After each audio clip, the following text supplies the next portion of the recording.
Pentecast, analisando a teologia pela ótica pentecostal.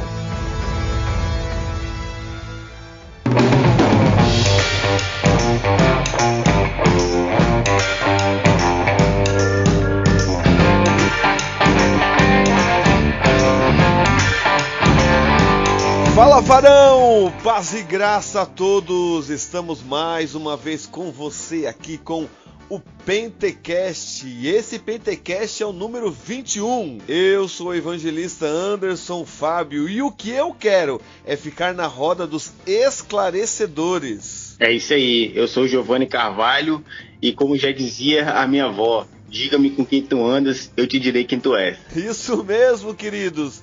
Hoje nós estamos iniciando a série Passo a Passo, onde nós trataremos dos textos bíblicos, analisaremos a questão teológica, analisaremos a questão de exegese. Não faremos uma exegese completa do texto, até não tem como nós fazermos isso aqui no tempo que temos aqui, porque é só um podcast de introdução, mas daremos aqui pinceladas que talvez tragam insights para a sua pregação e o seu aprofundamento e seu crescimento espiritual também, que esse é o propósito do Pentecast, que analisa a teologia pela ótica pentecostal, porque todos nós que participamos aqui somos teólogos pentecostais, não é isso, Canela de Fogo?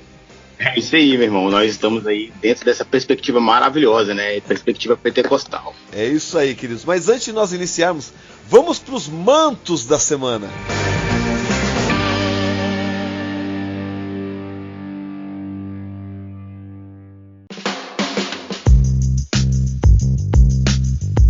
Queridos, e nos mantos dessa semana queremos deixar avisado aqui para você sobre as nossas redes sociais. Você pode nos encontrar ali no Instagram com @Pentecast e também estamos no Facebook e também agora no Threads também. Você pode nos encontrar ali e estar inteirado sobre tudo o que acontece aqui no Pentecast. Estamos fazendo o possível para gravarmos pelo menos de 15 em 15 dias e temos algumas séries que estaremos iniciando. Estaremos iniciando a série Cremos, a série Teologia Musical, algumas séries que estarão contribuindo para o seu crescimento espiritual.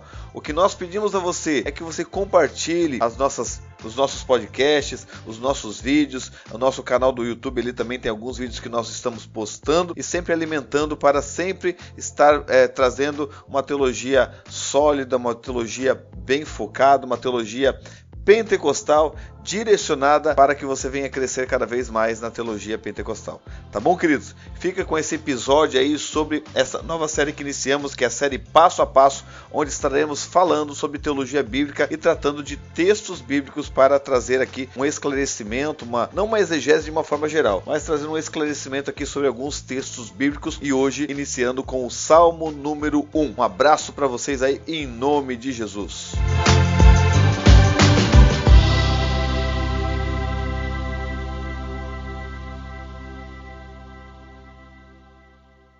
Então vamos lá, meu amigo Giovanni, nós estamos iniciando aqui com o livro de Salmos, vamos falar hoje sobre o Salmo 1, mas não tem como nós iniciarmos sem falarmos um pouco sobre a questão da poesia hebraica, sobre a questão até mesmo do livro dos Salmos, que é importante as pessoas como estão iniciando agora neste passo a passo e provavelmente talvez a gente fale sobre outros salmos, nessa perspectiva com certeza estaremos falando sobre outros salmos, mas como este é o primeiro salmo, o Salmo 1, é bom nós falarmos algumas questões aqui relacionadas à própria poesia hebraica. Porque quando se trata de poesia hebraica, nós temos que saber que a nossa poesia brasileira, ela se baseia na questão rítmica, né? E na questão, quer dizer, de rima. Então é aquela questão que sempre traz a partezinha no final rimando com a próxima frase. A maioria das poesias brasileiras são desta forma, procura rimar no final. E a poesia hebraica ela vai por outro sentido, né? Os livros poéticos, que não são somente só os Salmos, né? Tem Provérbios, Eclesiástico, o próprio livro de Jó, ele busca uma outra perspectiva de poesia que é diferente da nossa. A poesia hebraica ela caracteriza pela questão do paralelismo sonoro, paralelismo rítmico, paralelismo de ideias ou pensamentos, que é justamente o que nós vamos ver nesse salmo, né? Um paralelismo de ideias. Por exemplo, exemplo, até tem o Salmo 92, verso 12, que diz: o justo florescerá como a palmeira, crescerá como o cedro do Líbano. Quer dizer, a primeira frase ela traz um sentido, uma ideia. A segunda frase ela vai trazer na mesma perspectiva de uma ideia. Então nós vamos ver que o Salmo primeiro, ele vai tratar dessa ideia, mas primeiro nós vamos tratar um pouco desse panorama aqui do livro de Salmos, sabendo que poesia ela é caracterizada por emoção, por ritmo, por linguagem metafórica, e isso é importante nós cuidarmos com os Salmos, porque tem pessoas que vão tratar dos Salmos e de maneira teológica querem tratar de alguns pontos e levar para o lado literal. E não é assim que funcionam os Salmos. Os Salmos, eles são figuras de linguagem, que nós temos que entender muitas vezes o contexto, até mesmo o contexto cultural, e nós vamos ver um pouco nisso nesse podcast, não é mesmo, Giovanni? Exatamente, como você disse aí, né, existe uma diferença. Foi até bom se dizer que não dá para ler o Salmo interpretando como se fosse uma poesia brasileira, né? Não vai fazer sentido algum, você não vai encontrar. Ainda mais que nós estamos lendo na nossa língua, né, e eles são do hebraico, né? Que diferença, né? É isso mesmo. Muita diferença. E é muito importante a gente ver que os Salmos também, ele está totalmente ligado à história do povo judeu, né? A história de Israel. Tem toda uma questão cultural ali dentro. Eles são, pode-se dizer que também são contadores de histórias, né? Uma forma de manter a história viva ali, de tudo que eles passaram, de quem Deus é, como Deus trabalhou e como Deus, o perfil de Deus está dentro de Salmos ali. Então nós vamos encontrar Salmos falando de Salmos imprecatórios, né? Que são Salmos imprecatórios. Você falou, não dá pra gente levar pro lado literal. Então Sim. Tem coisas ali nos Salmos que a gente tem que tomar muito cuidado. Por exemplo, os Salmos imprecatórios, aquelas expressões emocionais que geralmente são negativas, mas são expressões que Deus já sabia, são expressões que eles estavam falando para Deus ali o que eles estavam sentindo, e não dá para levar pro lado literal. Esse aqui é um breve exemplo, né? Sim, sim. E os Salmos têm muito disso, né? Porque os Salmos, eles são justamente o homem expressando a Deus e expressando sobre Deus. Então tem muito de sentimentos, tem muito daquilo que sai diretamente da alma, e isso é importante. Lembrando também, né, que quando a gente fala de Salmos, né, a gente fala a questão dos Salmos, os Salmos são os cânticos de louvor do povo de Israel. Isso porque, para que eles lembrassem muitas vezes das histórias, que tem até Salmos que contam a história do povo de Israel, e lembrassem um pouco da teologia, eles faziam isso em forma de louvor, porque o louvor, a música faz você decorar melhor as questões teológicas. A música você não esquece, tem musiquinhas da infância, né, que a gente não esquece, justamente porque fica na cabeça, né? Então os Salmos, justamente, eles são levados nesse sentido, né? Os Salmos, eles são a terceira divisão. Quando a gente vai tratar da Bíblia hebraica, era a terceira divisão, que eles tinham os escritos, os profetas, e os Salmos, que era o Ketubim, né? O Ketubim era os escritos, era o Telihim, que era os Salmos, que eram os louvores. Então tem essa parte toda desses cânticos que levam nesse sentido.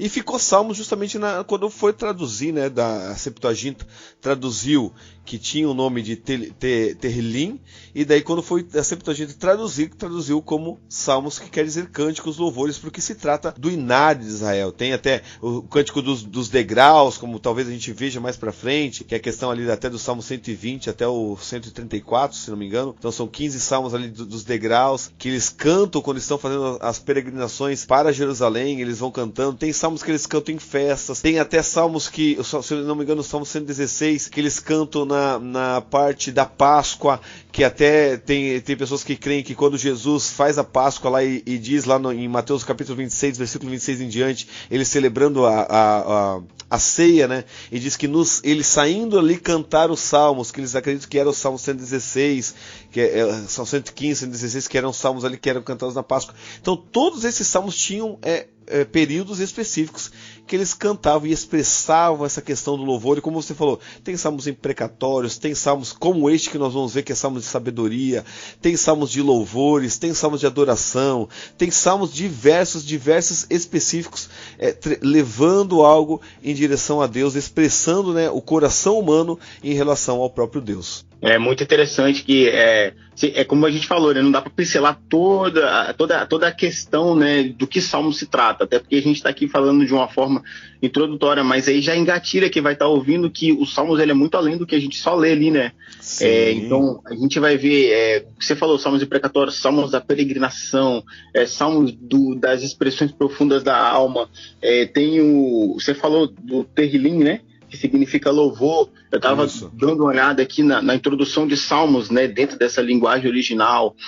É uma palavra que tem raiz no louvor, que dali deriva a palavra aleluia, né, que tudo isso tem a ver com uma expressão de adoração. Muito interessante também a gente lembrar que tem os salmos messiânicos, né? Salmos messiânicos. Salmo 2, né? Exatamente, Salmo 2, que é o posterior que a gente vai falar hoje, Salmo 22, Salmo né? 22. Aquela parte da humanidade de Cristo ali, Senhor, porque me abandonaste, é um marco ali, né? Então, assim, tem muita coisa que o Salmo aponta. E uma coisa que eu acho muito interessante é que, além dele expressar a lei de Deus, ele também está expressando ali a história do próprio Deus, né? Eles contam como Deus abriu o mar em forma de cântico, eles contam como Deus destruiu os inimigos. Não, tem salmo que fala de José, tem salmos que falam de José de uma maneira que você não vê lá em Gênesis.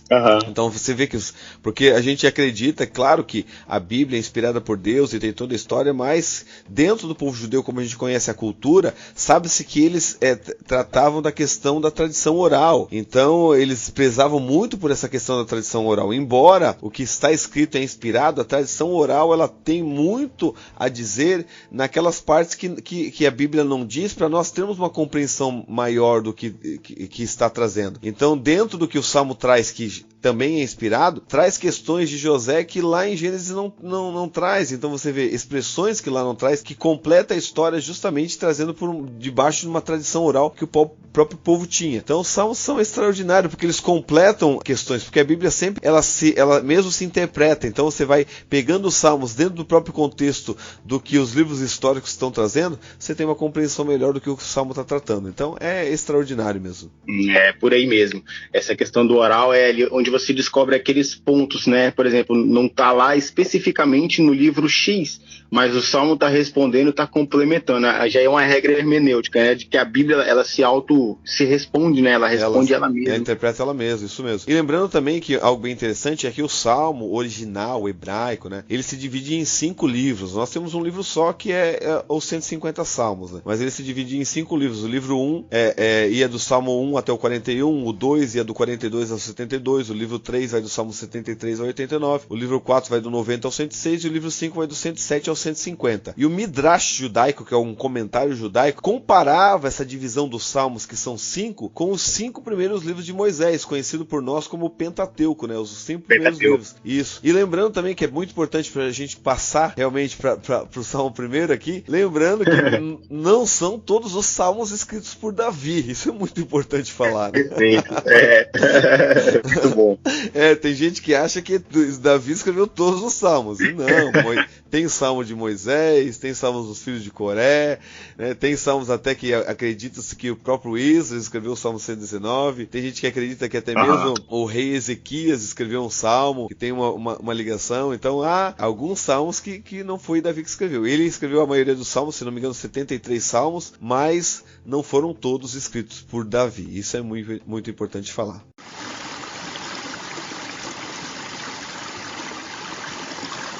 O Salmo 1 diz assim, bem-aventurado é aquele que não anda no conselho dos ímpios, não se detém no caminho dos pecadores, nem se assenta na roda dos escarnecedores. Pelo contrário, o seu prazer está na lei do Senhor, e na sua lei medita de dia e de noite. Ele é como a árvore plantada junto a uma corrente de águas, que no devido tempo dá o seu fruto, cujo folhagem não murcha, e tudo o que ele faz será bem sucedido. Os ímpios não são assim, são porém como a palha que o vento dispersa. Por isso os ímpios não prevalecerão no juízo, nem os pecadores na congregação dos justos. Pois o Senhor conhece o caminho dos justos, mas o caminho dos ímpios perecerá. Então aqui nós vemos até que essa questão da árvore plantada, né, que até citou essa questão da relação deste salmo com a própria teologia do povo de Israel, essa questão até mesmo dessa linguagem figurada, né, dessa expressão de natureza. Até Jeremias, lá no capítulo 17, que ele fala que aquele que confia no Senhor será como uma árvore. E tudo isso tem essa ligação com essa questão da árvore, né? Então, esse salmo ele já inicia a questão que a gente já tratou já da questão do próprio livro, do que é o livro, né? Das questões dos cânticos, já com um salmo de sabedoria, um salmo sapiencial, que trata de aspectos relacionados à própria teologia do povo de Israel, em que os profetas se utilizam muito disso, né? Mas eu acho que mais Jeremias eu me recordo. Se tu lembra de outra parte aí, mas eu lembro que Jeremias ele trata dessa questão de comparar o homem que confia ao Senhor na árvore que dá fruto, né? Que se frutifica. Na verdade, a referência que eu também acabei olhando aqui nas regras hermenêuticas, que fala muito das metáforas, né?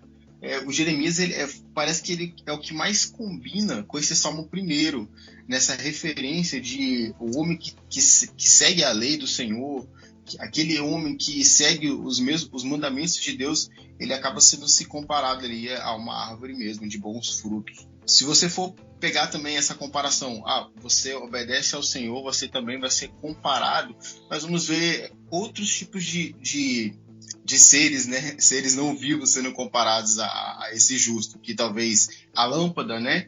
A palavra ela representa ali a lâmpada, vai apontando, né? Então, por exemplo, ali o homem ele é representado pela árvore, e o que sustenta ele são as raízes. O que alimenta aquelas raízes é a palavra. Aí você vai em Salmo 119 que fala da segurança da palavra, aí você vai ver ali outra metáfora, né? Outra conotação, que vai falar que o homem que anda nos caminhos do Senhor é comparado àquele homem que usa a palavra como a lâmpada. São essas comparações, mas como uma árvore mesmo, eu acredito que uma metáfora que chega muito próximo do Salmo 1 é essa do Jeremias. É quase a mesma conotação, praticamente, né? Sim, sim. E é um salmo que fala, como você mesmo mencionou, de contrastes, né? Compara a vida do justo e do ímpio, que isso as escrituras elas fazem bastante também, essa comparação, sempre remetendo a um caminho, a outro caminho, sempre fazendo até Malaquias diz, né, vereis a diferença entre o justo e o ímpio, e o Salmo trata justamente disso, né, entre aquele que é justo e aquele que é ímpio, e há um caminho do justo, há um caminho do ímpio, há um resultado do justo, há um resultado do ímpio, né? Jesus vai tratar sobre essa questão do caminho largo, caminho estreito. Então é um salmo de comparação, de contraste também entre duas vidas aqui, né? Aquele que é justo e daquele que é ímpio. E sempre trazendo ali para o lado do julgamento, em forma popular de dizer o julgamento final, né? O final dos ímpios é X, a consequência dos seus atos é assim, né? A Bíblia sempre vai aplicando, você vai ver Jesus pregando ali, a pregação do juízo, você vê em salmos, alguns salmos, né? Na verdade vários salmos também vai falar o fim daquele que é ímpio, os provérbios também, essa questão do contraste é bem forte também nos provérbios, né? Que o sábio ele age de determinada forma, inclusive sobre a sabedoria, sábio é a verdadeira sabedoria é aquele que teme o Senhor. Aí depois alguns provérbios vai dizer que o contraste tolo, né? Às vezes ele geralmente pega um caminho totalmente ao contrário daquele que teme o Senhor, aí traz aquela sentença, aquele seu fim, que é um fim desagradável, né? Justamente. E essa questão até para a gente entrando aqui no que é o Salmo mesmo e o contexto, para a gente entrar já na estrutura aqui do Salmo, é um Salmo que traz e isso é muito forte no Antigo Testamento, sobre a doutrina da retribuição, né? Que nós vemos que no Novo Testamento essa teologia ela já é mais reformulada dentro de uma questão debaixo da graça de Deus, e nós sabemos que as retribuições que Deus nos concede hoje, ele nos concede pela sua graça e por intermédio de Cristo, muitas vezes recebemos até mesmo a salvação que não merecemos, então não é questão de retribuição, é questão de graça, mas no Antigo Testamento isso era muito forte, essa questão do faça e receba conforme você fez, se você andar assim você vai receber isso, e essa questão da doutrina da retribuição era muito forte, e o Salmo vai tratar disso, né? Se você andar, você vai frutificar, mas os ímpios que não andam, eles vão ter outro caminho, então você vê que isso no Antigo Testamento era muito forte, a gente vê forte essa questão da doutrina da retribuição no próprio livro poético de Jó, né? Que a gente vê que na verdade o livro poético de Jó quebra essa questão, porque Jó não faz nada e acaba recebendo aquilo que ele não fez. Então você vê que o próprio livro de Jó vai quebrar essa doutrina da retribuição, que era muito forte, mas o próprio Salmo primeiro ele trata dessa doutrina de você faz e recebe conforme você faz. Jó ele vai tratar disso, mas de maneira que os amigos dele vão falar: Jó, se você está assim é porque você fez alguma coisa, porque era muito forte essa doutrina doutrina da retribuição na época. Você tá em pecado, Jó, só pode estar em pecado, não pode ser que você está recebendo tudo isso. Deus não faz isso com pessoas que não fazem nada errado, por causa dessa doutrina que é expressa no Salmo 1, né, de retribuição.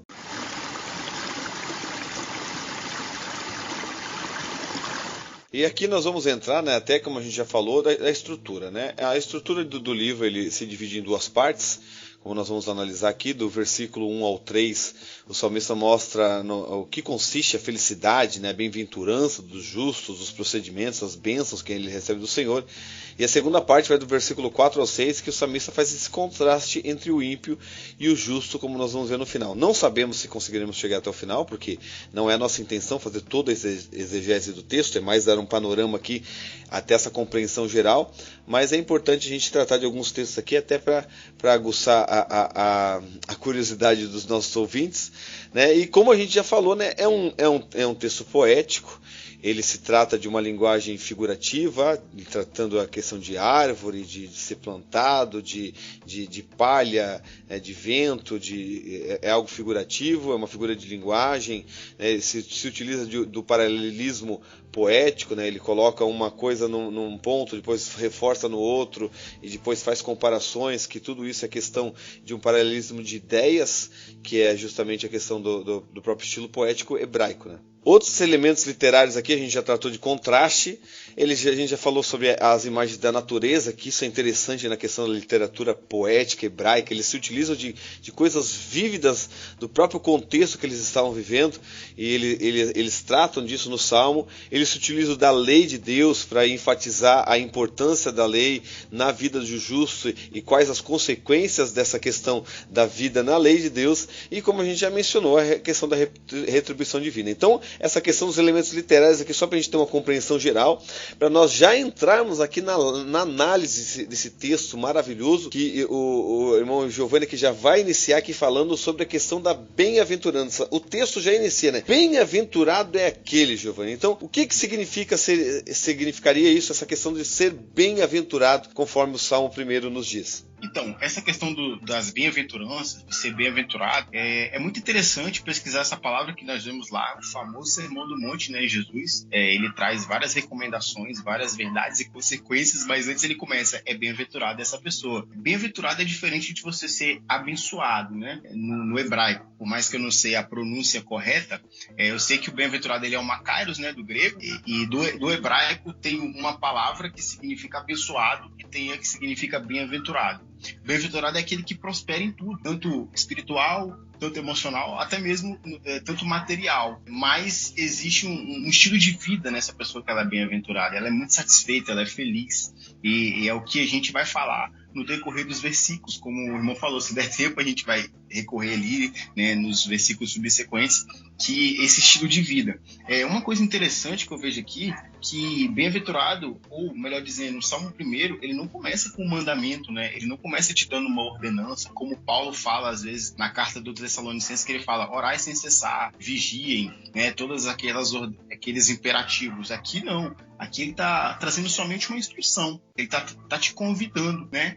Olha só, a verdade é essa. Você vai ser bem-aventurado se você fazer isso, né? Se você cumprir os mandamentos da Torá. É um convite para uma vida de adoração, melhor dizendo, né? Bem-aventurados é um convite para a vida de adoração. Quando eu estava olhando sobre esse contexto de ser bem-aventurado, o que mais me chamou a atenção foi essa aplicação devocional e prática, né? Bem-aventurado é um estilo de vida que te convida a ter uma vida de adoração a Deus. A sua postura frente à sociedade, frente a Deus também, é uma postura de adorador. Então você rejeita o que é mal e se apega ao que é bom. Então eu achei esse contexto muito interessante da palavra bem-aventurado. Sim, essa palavra, como você falou, né, quer dizer alegre, feliz, contente, satisfeito, pleno. É uma pessoa que ela é próspera, ela está satisfeita com todas as questões que estão ocorrendo nela, que é justamente esse termo que diz. Então, aqui o próprio texto já inicia, e o texto que nós vemos na nova versão Almeida atualizada, ele começa como bem-aventurado, mas outras traduções, como a NVI, se não me engano, e outras traduções, vai começar como feliz, né? Feliz é aquele, né? Feliz é aquele que não anda, feliz. E você já mencionou também, no início, a questão questão dos verbos que são utilizados aqui no início. Bem-aventurado é quem? É aquele que não anda, não se detém, não se assenta. Essa questão dos 3 verbos, tem os 3 verbos e tem os 3 substantivos também, né? Que são os ímpios, os pecadores e os escarnecedores. Embora pareçam ser parecidos, né, entre ímpios, pecadores e escarnecedores, eles têm conotações diferentes. E quando a gente fala sobre a questão de não andar aqui, o próprio texto, né, o termo andar, fala de um modo de vida, porque andar fala de proceder, de viver realmente. E isso é muito interessante nas escrituras, porque quando se fala em andar, até tem livros que mencionam isso. O próprio livro de Efésios, lá no Novo Testamento, quando vai tratar do capítulo 1 até o capítulo 3, trata da questão mais teórica, mas no capítulo 4, o apóstolo Paulo vai se utilizar muito dessa questão do andar, justamente para falar do modo que as pessoas procedem, no modo de vida que elas andam, né? O capítulo 4, versículo 1 diz: andais conforme a vossa vocação. Depois,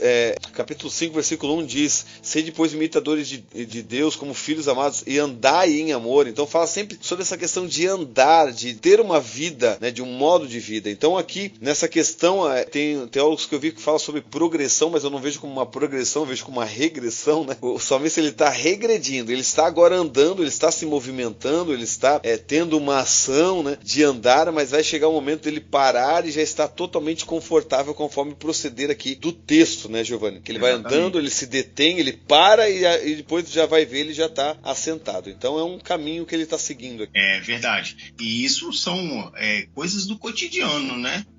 São seduções, como diz Hebreus, né? Nós temos que se abster de tudo aquilo do pecado que tão de perto nos rodeia, ou em outras versões nos assediam. Ou seja, existem tentações coletivas no meio do nosso dia a dia que às vezes que nos tentam às vezes entrar no caminho desses pecadores, se assentar na roda dos escarnecedores, né? Andar segundo o conselho de pessoas que não servem a Deus. É um salmo bem, como disse, é sapiencial mesmo, é de sabedoria. Ou seja, o que você pratica daquilo que você sabe.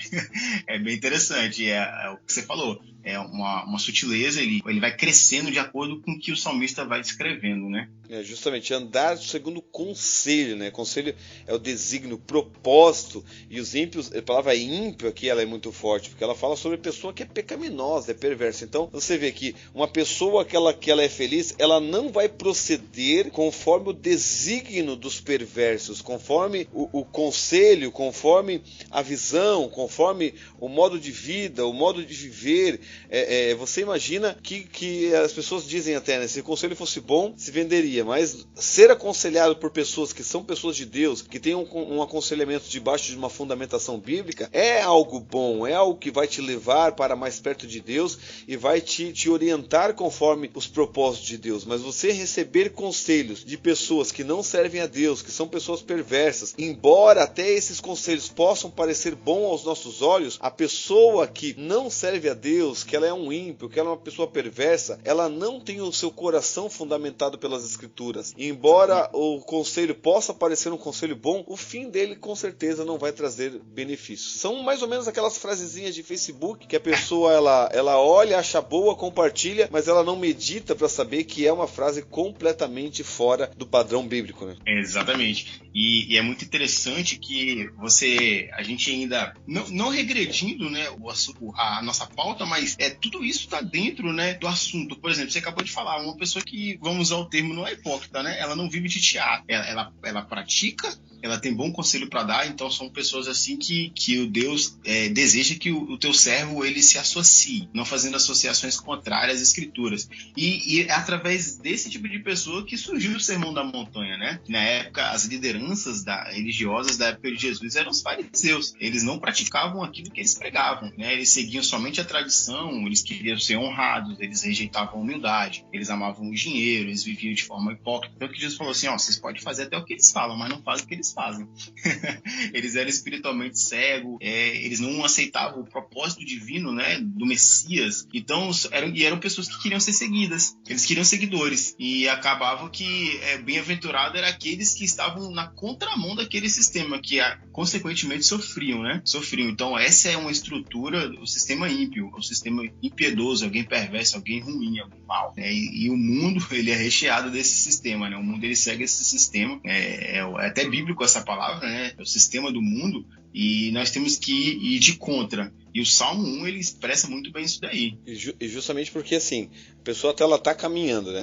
Você não pode andar, quer dizer, você não pode proceder de caminhando. Depois o texto vai dizer que feliz é aquele que não se detém no caminho dos pecadores. Deter é permanecer, tomar o lugar de alguém, né? Caminho a gente já sabe, fala de estrada, distância, jornada, mas a palavra caminho geralmente nas escrituras também ela tem o sentido de ser um hábito, uma maneira de viver, né? Até Jesus é considerado o caminho, né? Ele é o caminho, quer dizer, o procedimento, a forma de viver. Então é uma pessoa que ela inicia, o ponto que ela inicia ouvindo o conselho, porque ouvir o conselho é uma coisa, agora a pessoa começa a andar, começa a proceder conforme o conselho do ímpio. O ímpio começa a falar, você começa a andar por aqui. Ela começa a andar conforme o conselho do ímpio. Quando ela vai ver, ela já está parada no caminho do ímpio. Quer dizer, ela já está ali já estática. Ela já não tem mais um avanço já, podemos dizer até na sua vida espiritual, porque ela já está se detendo, ela já está permanecendo já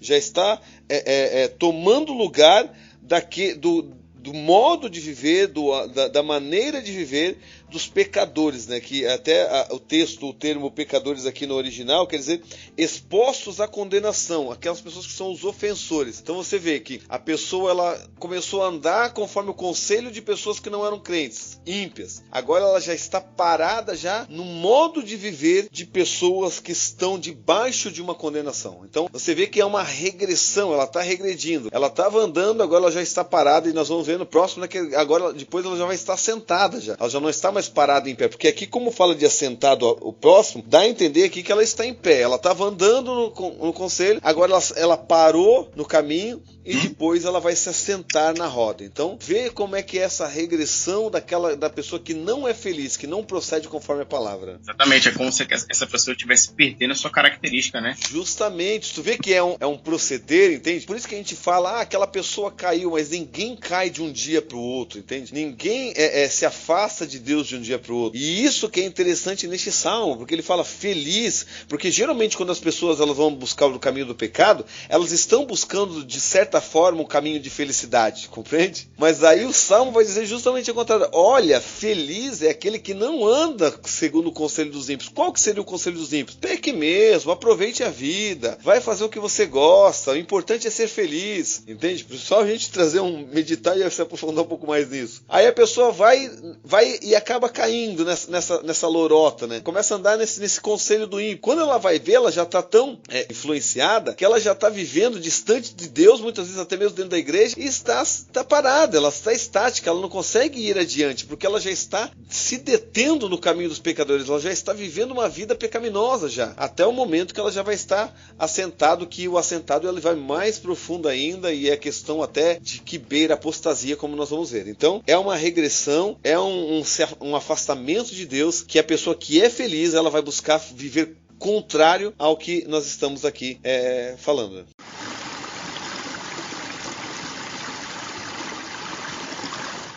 Você falou uma coisa muito boa, que tem acontecido muito nos nossos dias atuais. A pessoa está deixando os costumes de congregar para trás. Ela não está dando mais aquela importância de estar no seio correto, na comunidade correta, que é a sua igreja, ali entre os seus irmãos, as pessoas das suas comunidades, os seus vizinhos. Então, quando a pessoa começa a se afastar, talvez a gente tem que ligar o alerta, porque se ela não está dentro ali da comunidade dela, onde ela se alimenta, dentro de um pastoreio dela ali, aonde ela está se alimentando, aonde ela está se assentando, né? É bem interessante isso daí. É aí que vem a frieza espiritual, né? Vem a apatia. Isso mesmo. É aí que vem a frieza espiritual, porque ela está se afastando de Deus, né?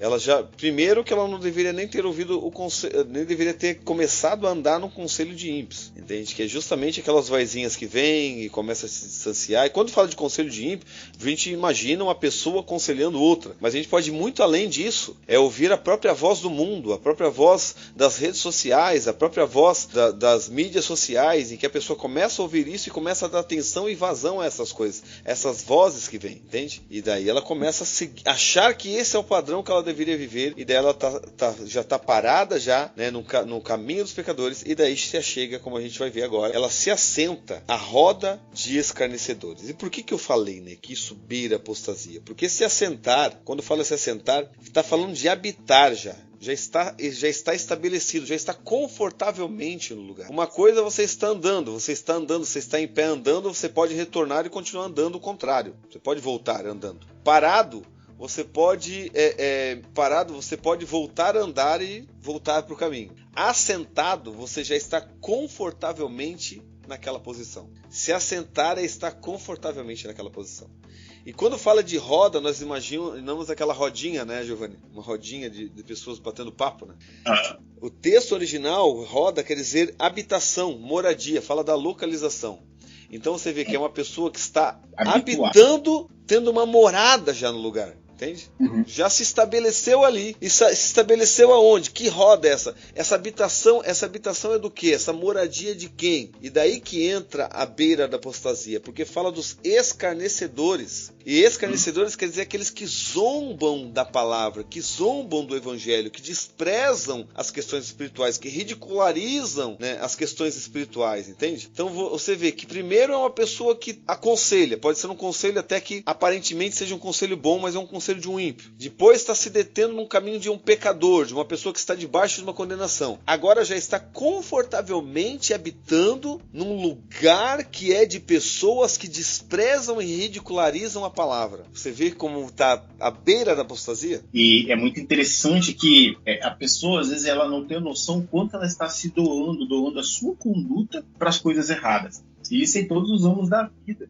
Se você se alinha a uma pessoa que pensa de uma forma diferente do reino, pensa de uma forma diferente da Bíblia, pensa de uma forma diferente daquilo que é a sua regra de fé, já é um sinal de alerta que tem que se ligar. E aí vamos talvez evoluir, né, para outros tipos de relacionamento. Pessoas que fazem contrato com pessoas que não servem a Deus, né? Sim. Pessoas que fazem compromissos, né, que vai levar, às vezes, o nome deles a serem reconhecidos, mas de uma forma dentro de um jugo desigual, que não serve só para casais, né?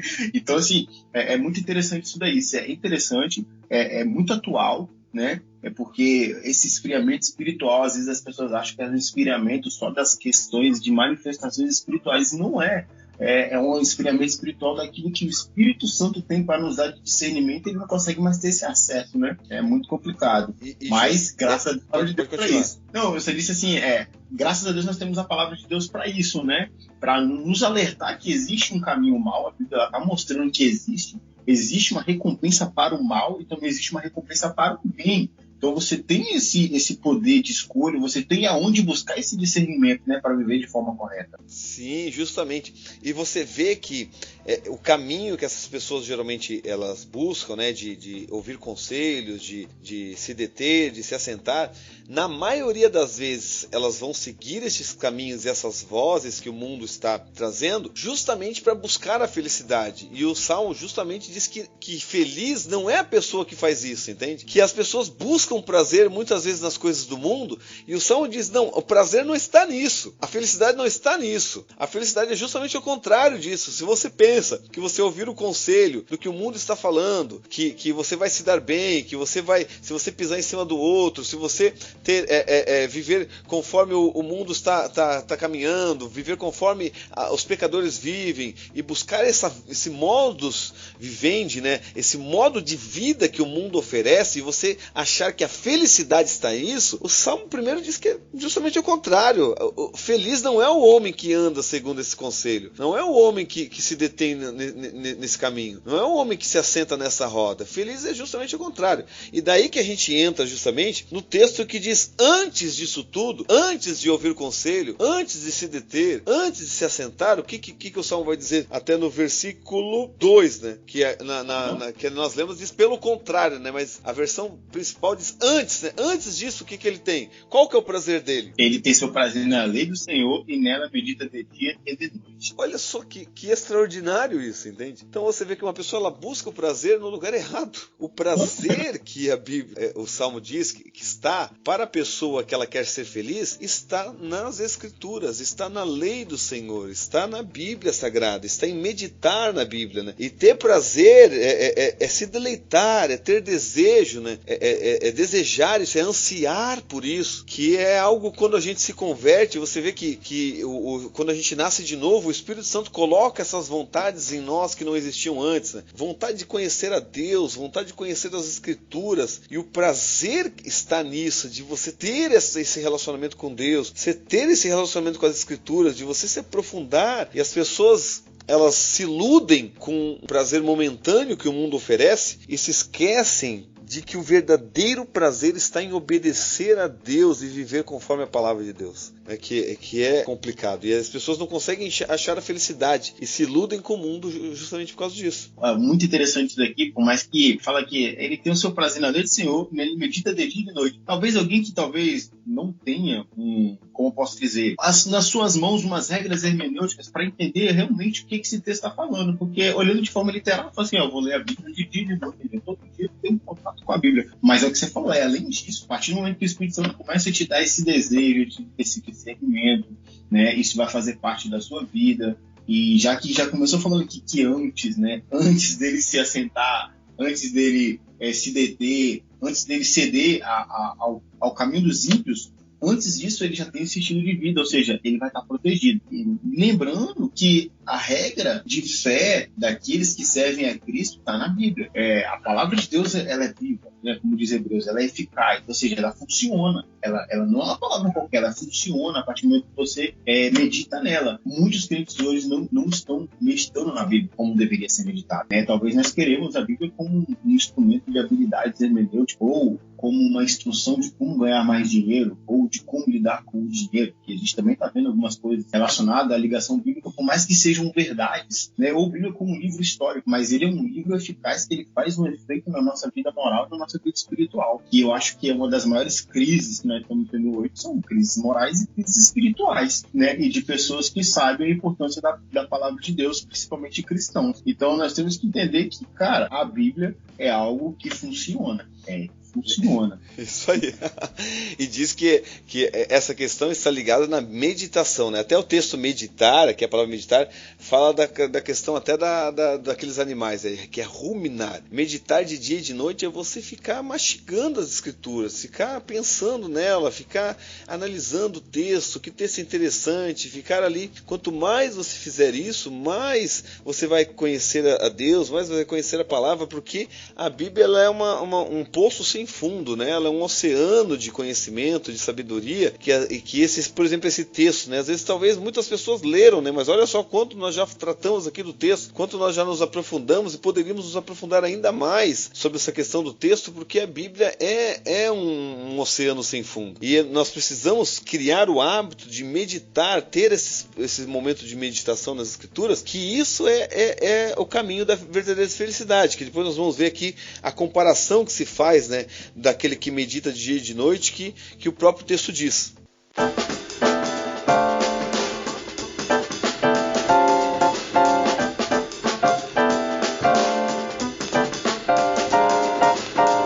Então o versículo 3 vai falar, né, dessa comparação, né? Diz que é como a árvore plantada junto a ribeiros de águas, aqui na tradução que nós vemos diz a corrente de águas, e que no devido tempo dá o seu fruto cuja folhagem não murcha. Essa comparação, e a Bíblia ela é tremenda por causa disso, porque ela pega algo vívido, algo que até hoje nós compreendemos, algo que eles compreendiam muito na época, que era um povo pastoril, um povo que estava muito familiarizado com essas questões relacionadas ao plantio, a própria questão da própria natureza.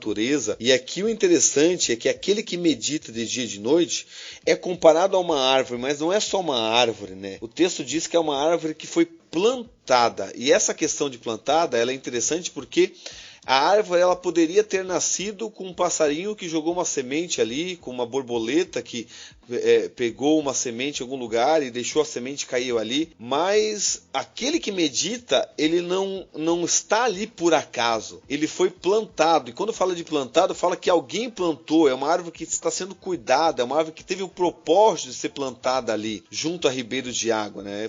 Teve o propósito de ser plantada no lugar que tem a fonte de sustento para viver, para subsistir. Então nós sabemos que a árvore ela precisa da água, que o alimento da árvore é a água. Então você imagina uma árvore que foi plantada junto a um ribeiro de água, não é um poço, não é um lago de água parada, é uma água corrente, é uma água viva, é uma água que está sempre trazendo o alimento necessário para aquela árvore ali. Isso que é tremendo nessa ilustração que o salmista traz aqui. É muito bom, e essa questão que você mesmo está falando, ela não foi jogada com passarinho, não foi obra do acaso, ela foi estrategicamente plantada ali, e o próprio Salmo fala onde ela está, né? Como uma árvore plantada junto a ribeiro de água, a qual dá o seu fruto no seu tempo. Aí vai um adendo, as suas folhas não cairão, e tudo quanto fizer prosperará. Ou seja, que crentão, né, meu irmão? Que servo de excelência é esse? Por mais que a gente tá falando um tom de brincadeira aqui, mas é uma realidade. Ter esse título, um servo de Deus que tem esse título como árvore, que ele tá ali no lugar, que as raízes dele tá recebendo constantemente sendo regrado na raiz, está dizendo ali, ou seja, ele foi plantado num lugar estratégico, passa a corrente de águas ali onde a sua raiz é alimentada, e os seus frutos eles não apodrecem, dá sempre, a estação nunca deixa de dar fruto, na estação de frutificar ele vai frutificar sem sombra de dúvidas, e as folhas dele não vai cair, né? Ele não vai ser desonrado. Não vai então, ficar assim, seco. Né? Aquelas árvores secas que no inverno, né, perde tudo as folhas, fica só os galinhos, e fica uma coisa feia, né? Parece filme de terror, né? A mortandade total ali, né? Justamente, e expressa essa mortandade, porque quando você vê que a árvore ela não tem folha, você fala, não, tá morta, secou. E aqui o texto diz que não vai perder folha, quer dizer, não vai aparentar morte, vai aparentar sempre que está viva, que está ali mesmo numa estação de seca, a folha não vai murchar, a folha vai permanecer viva porque tem sustento suficiente para que venha sustentar cada folha que tem na árvore. Pode até perder uma folha ou outra, mas vai ter folhagem, né? Então isso que é interessante nesse salmo, que a pessoa que ela vive, que ela busca um relacionamento com a palavra, é uma pessoa que demonstra a vida, que expressa a vida. E o que você falou que é interessante é que dá fruto na estação própria. Isso aqui para mim é uma das coisas extraordinárias do salmo, porque quando a gente trata de fruto em relação à própria vida espiritual, nós vamos lá para Gálatas 5:22 da frutificação espiritual. E Giovanni, é muito fácil a gente ter paciência quando não tem necessidade disso. Por exemplo, você tá tudo tranquilo, ele fala assim, como eu sou paciente, tá tudo tranquilo. Mas a paciência ela só será necessária quando algo contrário vir à paciência, e daí que ela será medida. E é nessa estação própria que você vai ter que produzir a paciência. É na estação própria que quando uma pessoa ela vir contra você e te odiar e fazer o mal, que você vai ter que demonstrar o amor, entende? É nessa estação, porque amar quem nos ama e quem nos faz bem é muito fácil, e não é a estação para nós manifestarmos o fruto do amor quando as pessoas já estão nos amando. O fruto ele vai ter que manifestar a frutificação, este gomo do fruto, quando realmente for necessário amar, quando realmente for necessário ter paciência, entende? Então é na estação própria que nós precisamos do fruto. Ter amor na igreja, ter essas questões na igreja todo mundo é crente. Na igreja todo mundo produz fruto. Eu quero ver quando o negócio apertar aí naquela estação que você vai ter que frutificar, daí nós vamos ver mesmo se vai ficar naquele momento, que é naquele momento que o fruto tem que ser manifestado. É muito interessante, por isso que eu falei, no tom de brincadeira, né? Que crentão, né? Porque ter esses títulos aqui, adquirir isso aos olhos de Deus, aos olhos do reino de Deus, não é fácil. É uma pessoa muito bem estruturada, uma pessoa que muito bem, como posso dizer, que realmente medita e pratica ali, e ela atingiu esse nível de maturidade, né? Dentro do assunto que você está falando, você falou, é muito fácil, né? Ser crente quando tudo está cooperando ao seu favor, ao seu bom grado. Você está rodeado de pessoas que gostam de você, você está bem empregado, você está com saúde, você não está lidando com altas responsabilidades com nível de estresse. Então, nossa, é muito bom. Você está dentro de um campo onde você domina, e aí você vê o maior nível de felicidade dentro de um ser humano, porque ele está dando resultados e ele não está no desconforto. Agora, quando chega às adversidades, que são várias, podemos dizer, né, que talvez existem mais adversidades do que coisas ao nosso favor, que é o chamado caos, né, que você olha e fala assim, não tenho habilidade para isso, não tenho estrutura emocional para isso, não não tem aonde buscar socorro, humanamente falando. É aonde você vai ver a estrutura dessa árvore. Que existe o tempo, né, das boas respostas e existe aquele tempo das más respostas que a vida nos traz e é aonde nós vamos ser testados, né? Ditado popular, vamos balançar a árvore para ver qual fruto cai, né? Justamente. E o interessante é que eu nunca passei na frente de uma laranjeira e vi a laranjeira se matando para frutificar, né? Tá ali doendo assim.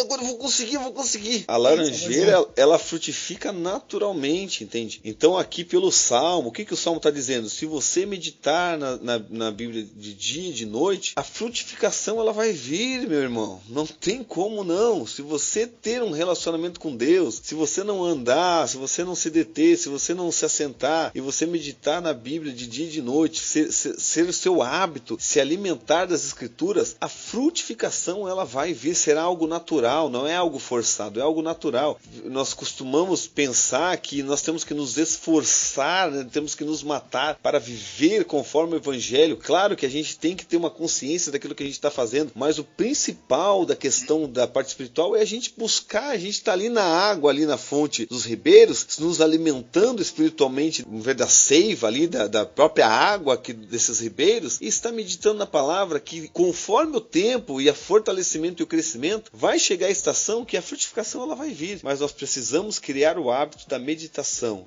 do relacionamento com Deus, que através disso nós podemos ter certeza que nós seremos comparados a árvores também, junto a ribeiros de água que tem firmeza, que está plantado, que está sendo cuidado e que vai ser frutificado na estação própria.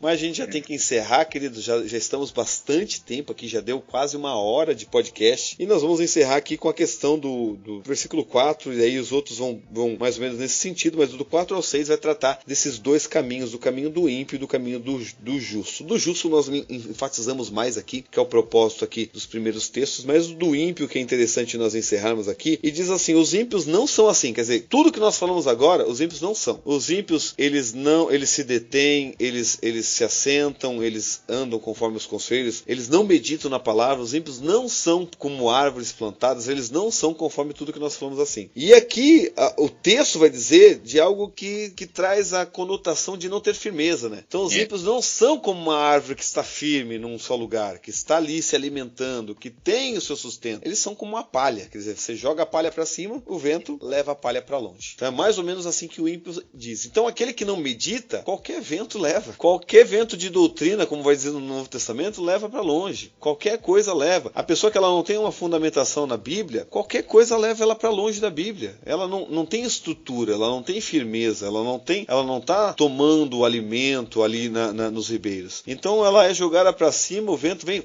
assoprou, ela quando vai ver ela já está longe. Então esse é o caminho do ímpio. O ímpio sempre é levado para longe, mas aquele que está em Cristo sempre permanece, fica firme, está ali com Cristo. Então é mais ou menos nesse sentido que eu acho que o texto está trazendo aqui, né? Exatamente. Essa questão do ímpio também remete muito à inconstância, né?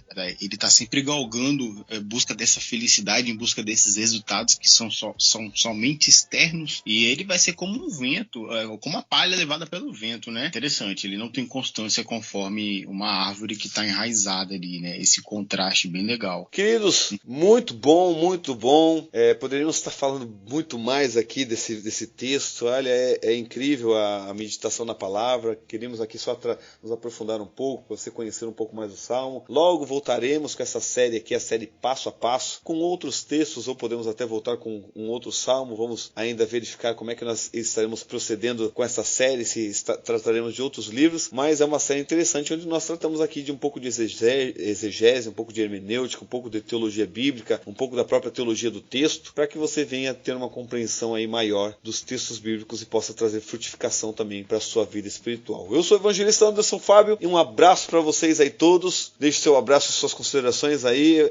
Giovanni. Meu nome é Giovanni Carvalho. Quero agradecer essa oportunidade aqui, que você possa meditar no Salmo, se aventure nesse podcast, mande para os seus irmãos e amigos. E é isso aí. Espero ter ajudado os irmãos, os pregadores, aí, aqueles que estudam, né? E alguns insights nós colocamos aí para que você possa meditar cada vez mais no Salmo. Amém, queridos? Um abraço a todos, que a paz do Senhor Jesus, as consolações do Espírito Santo e o amor de Deus venham estar sobre a vida de cada um, em nome de Jesus. Amém.